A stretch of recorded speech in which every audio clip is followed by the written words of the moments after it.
So kind of like last week, we were talking about the first aspect of waves, the mechanical side. Now we're tagging on the other side, the electromagnetic.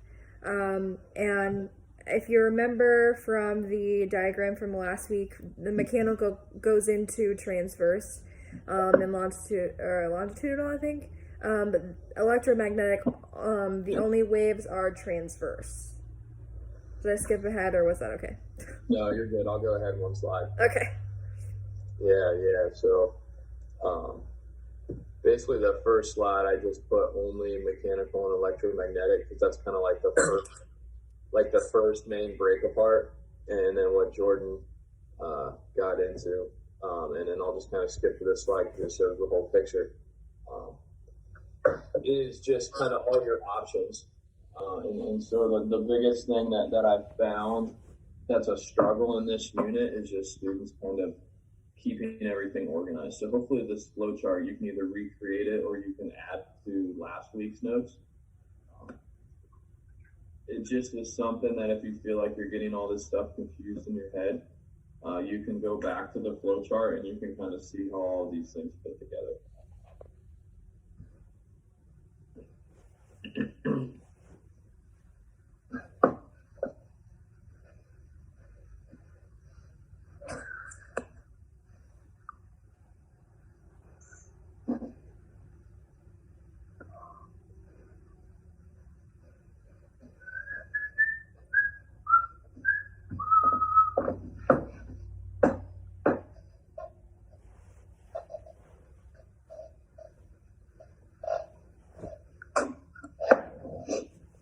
Okay, let me know if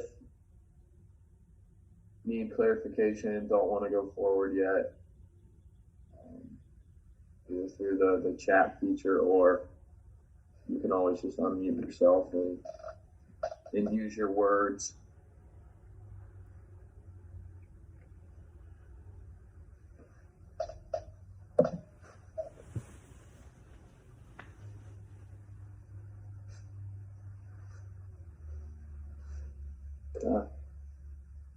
Next one. Okay, so this one's got a lot going on, but if you look up at the top, it says the definition: a wave that does not need a medium for energy or matter to travel. So if you think back last week, the magnetic waves, they do need a medium to travel. So if you remember, the examples were water, air, and earth, kind of like an earthquake. The earthquake needs that medium for the waves to move through. But on the electromagnetic side, these areas don't. So if you look at the examples on the chart, there are 7. The first one being radio waves, and you can look up above that and see like examples of radio waves would be like a TV or a radio. And then in between radio waves and microwaves is cell phones. Then we have radar as an example.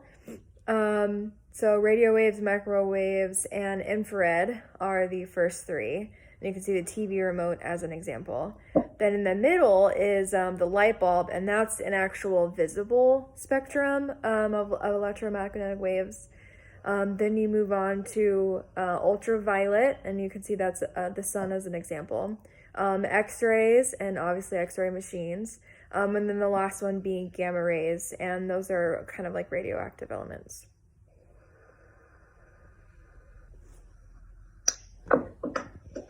Yeah, so it's called the electromagnetic spectrum. Basically what that means, if you kind of think through the verbiage, it's basically just a chart that lists and organizes all the electromagnetic waves. So what you see down there, and you can kind of organize it or put as much or as little as you want. It just basically takes the 7 types of waves and just organizes it in a way that's not chaotic. It also kind of just, I think, is a little easier to remember them. Like, I think most people like charts and flow charts and things like that are a lot easier versus just like memorizing terms.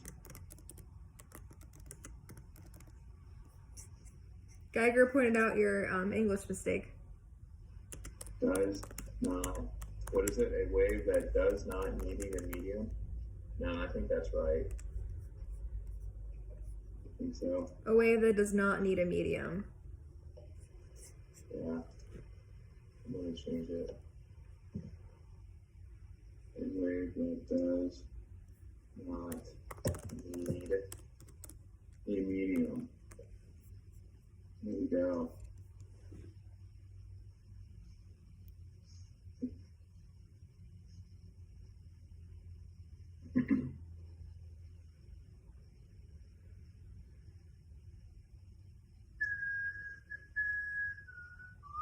So at the bottom, and we kind of added this in between when Jordan and I were kind of talking about how to make it better from first period to second period.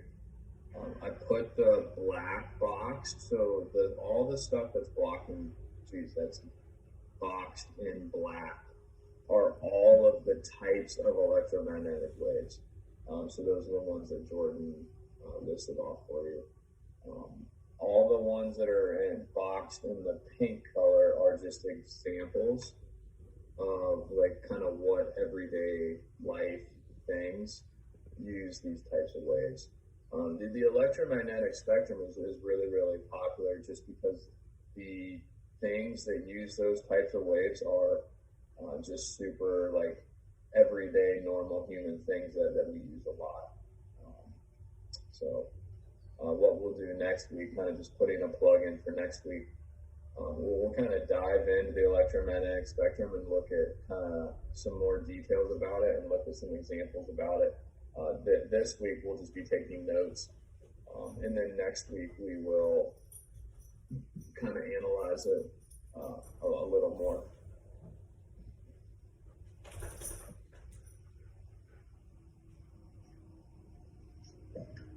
So same thing, let me know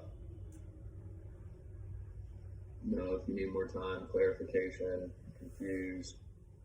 I think, Ryan, that a really important aspect of the slide that I didn't really notice before was, if you look on the very left, the building size, those are how big the waves are, and then on the very right, their atom size. Should we emphasize that? Yeah, absolutely.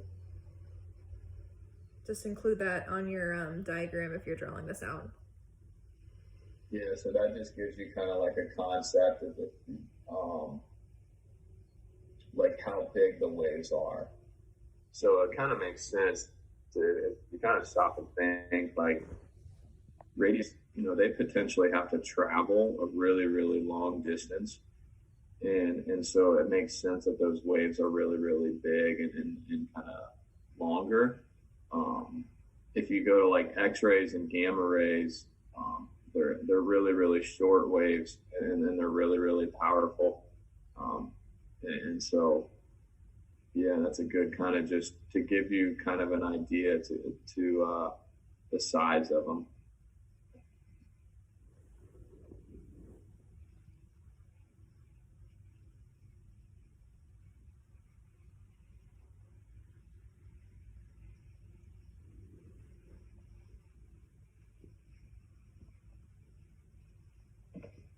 Anybody need more time?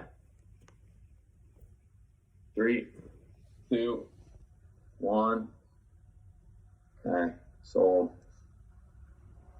So the next one, I'm just going to play this video. You don't really have to take notes on the video, and I'm probably not going to pause it and like kind of explain anything. It's more of I just embedded this one as a just so you can see some examples of how these electromagnetic waves kind of do show up a lot in your everyday life.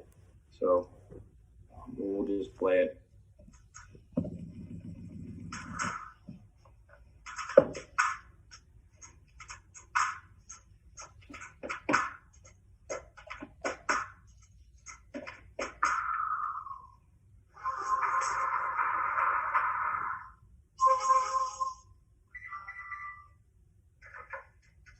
Something surrounds you, bombards you, some of which you